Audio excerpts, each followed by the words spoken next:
सारे सवाल ऐसे आते हैं कि पिता की प्रॉपर्टी पर अगर बेटे ने घर बना लिया तो जो प्रॉपर्टी है वो किसके नाम होगी।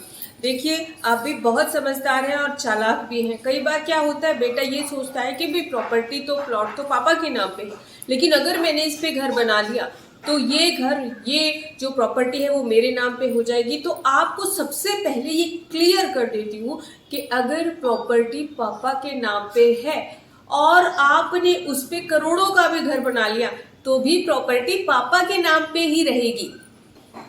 अब देख लीजिए, कई बार बच्चे क्या सोचते हैं कि घर बना लेते हैं, पापा के प्लॉट पे है, लेकिन पापा आपको बेदखल कर सकते हैं, किसी भी समय निकाल सकते हैं। ये बात का ध्यान रखना आप लोग। प्रॉपर्टी अभी भी पापा के नाम पे ही है, क्योंकि पापा की प्रॉपर्टी पे आपने घर बनाया है, प्लॉट पापा के नाम पे ही है, तो वो प्रॉपर्टी आपकी नहीं होगी। पापा अपनी खरीदी हुई प्रॉपर्टी को दान तक दे सकते हैं, दूसरे के नाम पर करवा सकते हैं, दूसरे के नाम पर विल करवा सकते हैं और आपको जब चाहे बेदखल कर सकते हैं।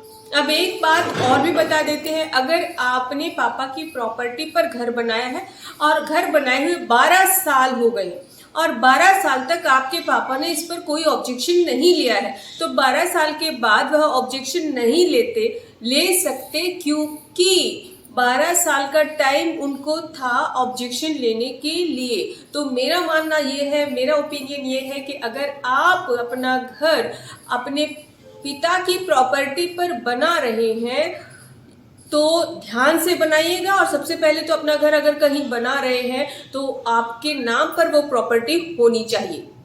तो ध्यान दीजिएगा, अगर आपके दिमाग में भी यही चल रहा है कि प्रॉपर्टी जो है पापा की है, मैं उस पर घर बना रहा हूँ, मेरे नाम पे घर हो जाएगा, ऐसा कुछ नहीं होने वाला है। ठीक से, ध्यान से, क्योंकि घर बार बार नहीं बनता है, एक पीढ़ी में घर बनता है, दूसरी पीढ़ी भी उसको इस्तेमाल करती है, तीसरी भी कई बार इस्तेमाल कर लेती है। तो ध्यान से बनाइएगा और प्रॉपर्टी पहले अपने नाम कीजिएगा। फिर भी प्रॉपर्टी को लेकर अगर आपकी कोई क्वारी है तो आप हमसे व्हाट्सएप नंबर पर कॉन्टेक्ट करके बात कर सकते हैं।